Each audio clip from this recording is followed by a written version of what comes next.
Assalamualaikum warahmatullahi wabarakatuh. Dengan saya Irfan Azhari. Kali ini pembahasannya mengenai penjadwalan dengan dua algoritma, yaitu first come first serve atau singkatan dari FCFS dan round robin. Jadi saya menggunakan soal untuk menjelaskan bagaimana kedua algoritma berjalan.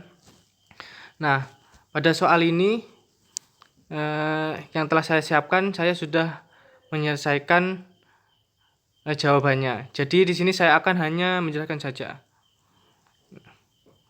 Jadi pada soal ini terdapat 3 proses, yaitu P1, P2, dan P3 yang memiliki burst time dan waktu kedatangan masing-masing. Nah, pada tabel priority tidak digunakan pada kedua algoritma. Jadi kita abaikan terlebih dahulu. Nah, tugasnya menggambar Gantt chart dan menentukan average waiting time serta average turnaround time dari ketiga proses di atas.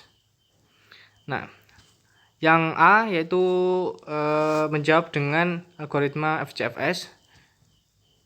Yang B round robin dengan kuantum sama dengan 2. Yang C round robin dengan kuantum sama dengan 5.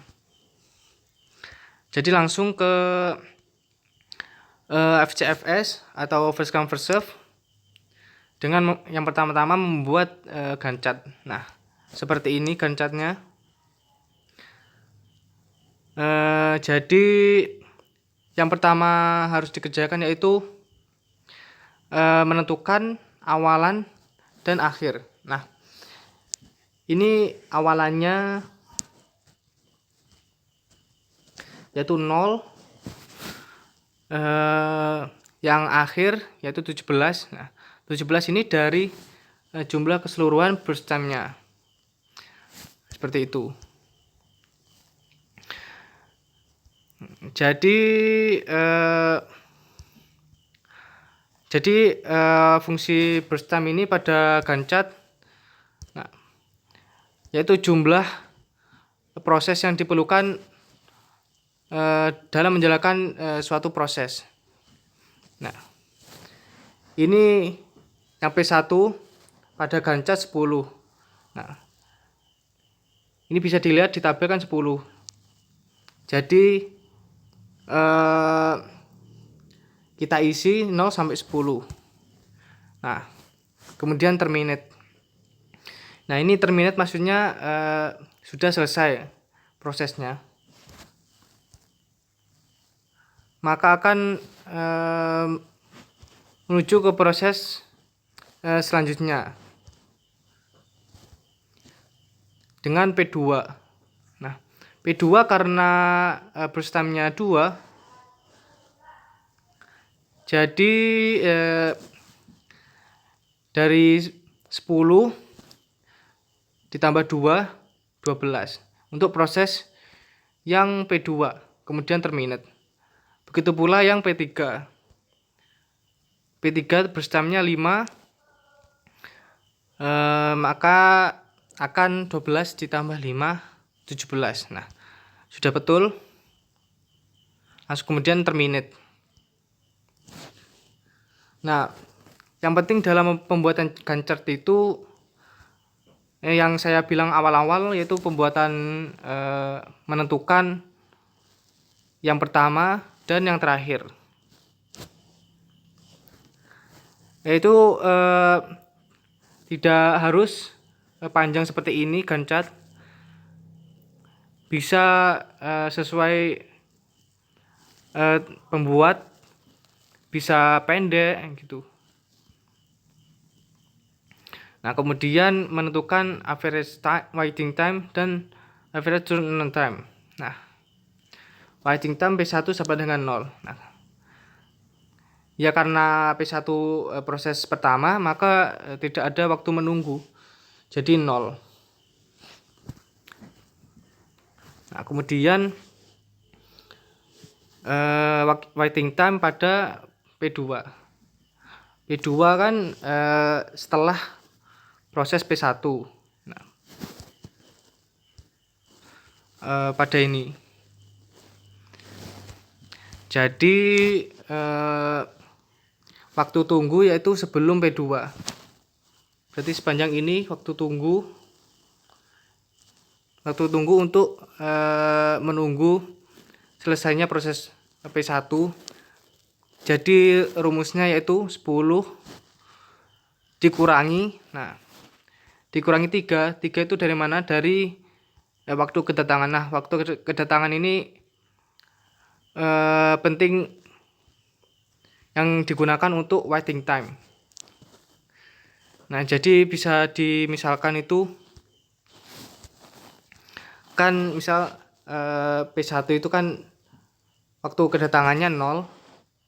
Nah, jadi tidak ada tunggu di sini. Nah, kemudian kalau P2 misalkan ini kan 1 2 3. Nah, 3.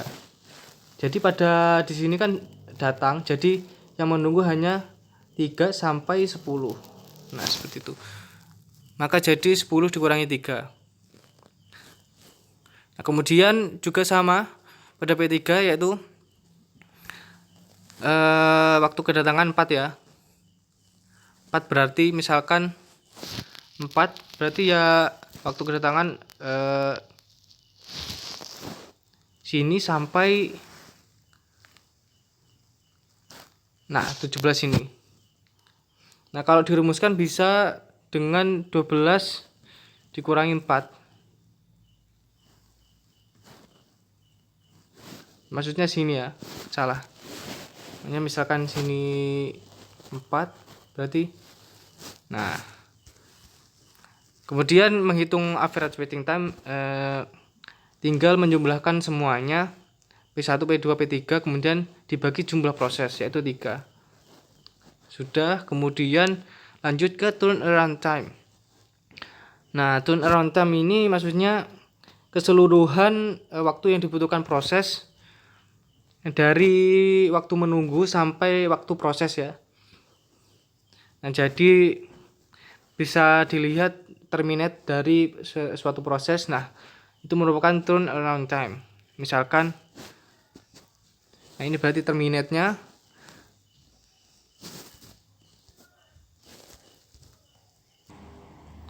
Nah, turnaround time ini saya salah ya. Yang 17 ini salah. Nah, P2 juga salah. P2 betul. Nah, saya lupa kalau menggunakan yang round robin ya. Kan yang kalau yang round robin itu langsung yang proses pertama itu bisa jadi yang terminate yang akhir-akhir. Saya salah. Jadi yang betul itu P1 berarti turnaround time-nya selama ini P1. Nah, jadi 10 ya yang betul. Nah, kemudian sebelumnya waktu kedatangan itu tidak diperlukan, jadi dikurangi. Nah, ini dikurangi 0. Kemudian P2, nah karena P2 itu ini ada waktu kedatangan, misalkan ini berarti ya semuanya ini ya. Jadi 12 dikurangi 3 ya.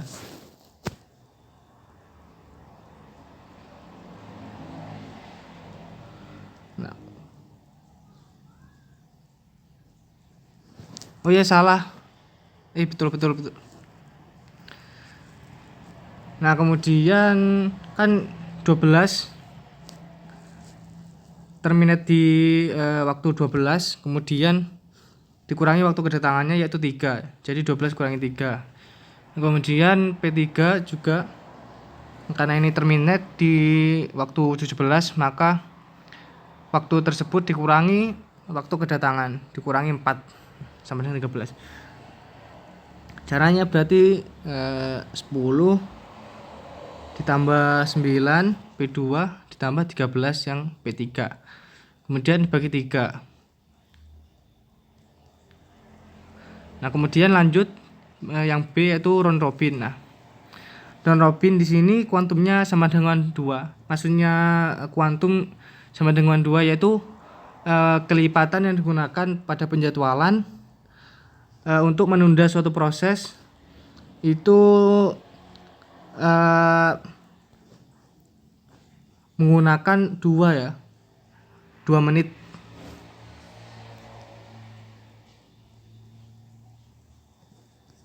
Bukan 2 menit ya, pokoknya 2. Nah, ini digunakan untuk kelipatan untuk menunda suatu proses ke proses selanjutnya. Jadi langsung saja ke Gantt chartnya. Yang pertama P1. Nah, P1 ini kan waktu kedatangan 0. Kemudian jumlahnya tadi untuk menentukan waktu yang akhir itu kan 17. Nah, karena ini P1 langsung P1 langsung 4. Kenapa tidak? Karena kan ini kuantumnya kan 2. Kenapa kok tidak lanjut ke P2 terlebih dahulu pada waktu 2?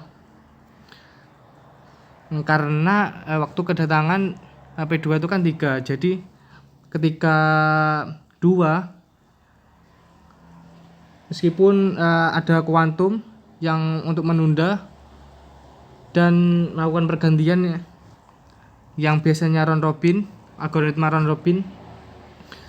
Nah, itu akan dilanjutkan P1 terlebih dahulu sampai P2 siap atau P2 datang. Nah, ketika yang 3 ini kan masih proses P1, maka dilanjutkan P1.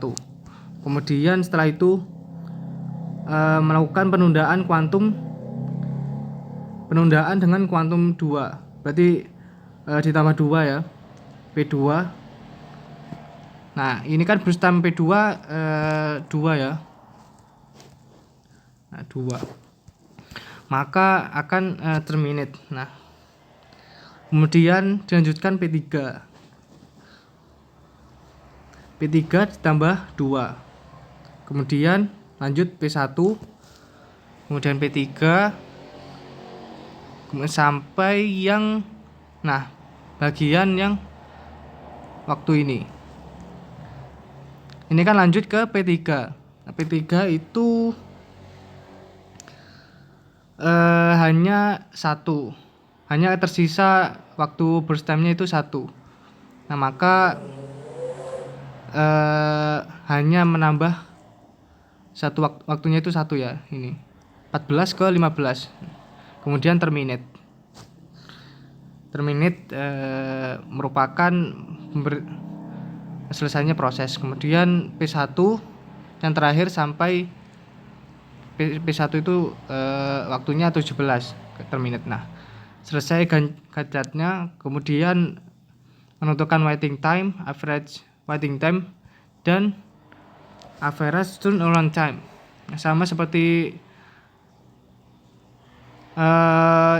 yang FCFS, tapi sama-sama menghitung waktu tunggu ya. Nah, tapi ini karena banyak pengulangan yaitu kuantumnya itu, maka perhitungannya akan berbeda. Nah, jadi ini pertama 0 waktu tunggu. Nah,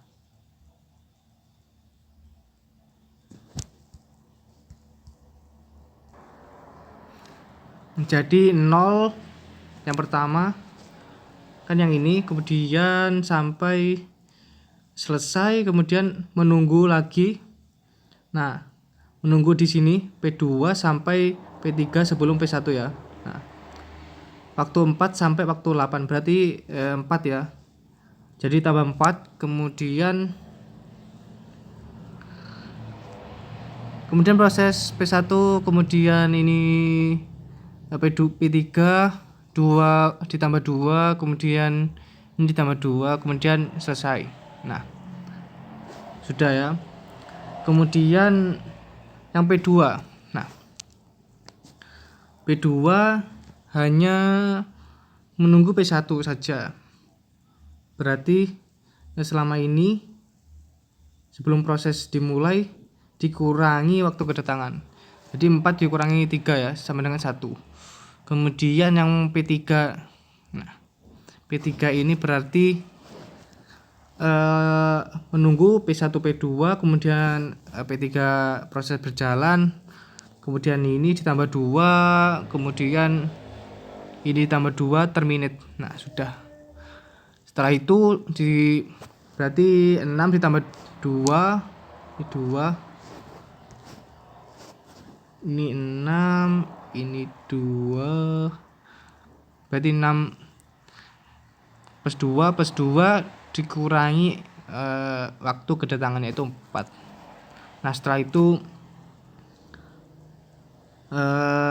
dijumlah semuanya ketika proses, kemudian dibagi jumlah proses 3. Selesai. Kemudian turnaround time-nya P1. Nah, P1 ini kan isinya kan waktu menunggu dan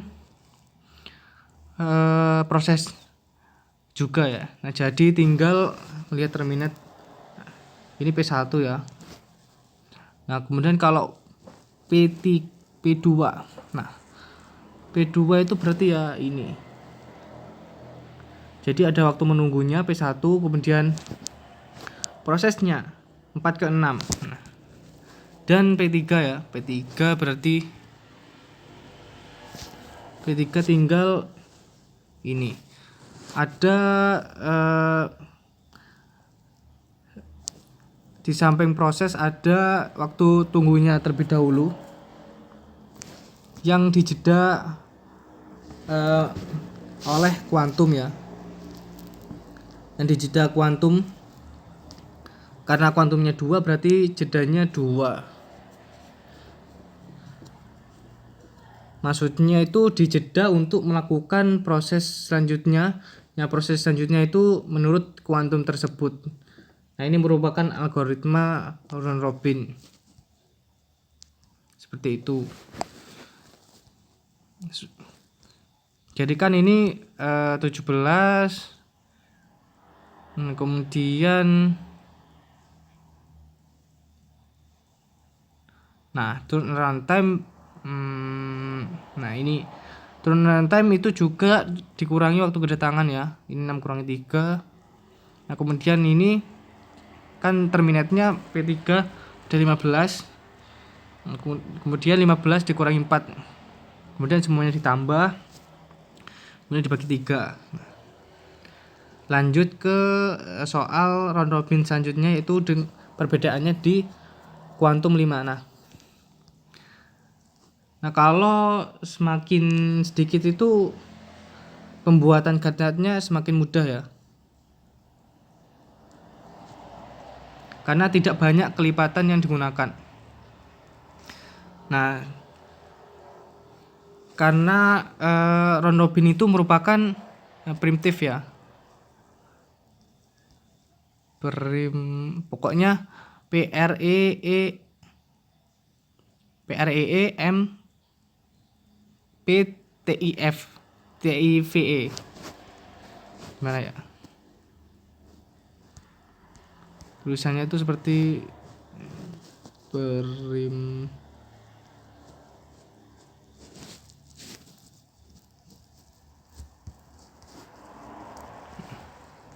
Nah, itu round robin itu merupakan algoritma primitif ya.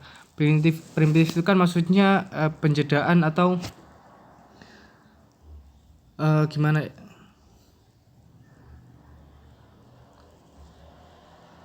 Penundaan terlebih dahulu suatu proses ya. Untuk diubah ke proses selanjutnya ya. Misalkan kan P1 burst time-nya kan 10.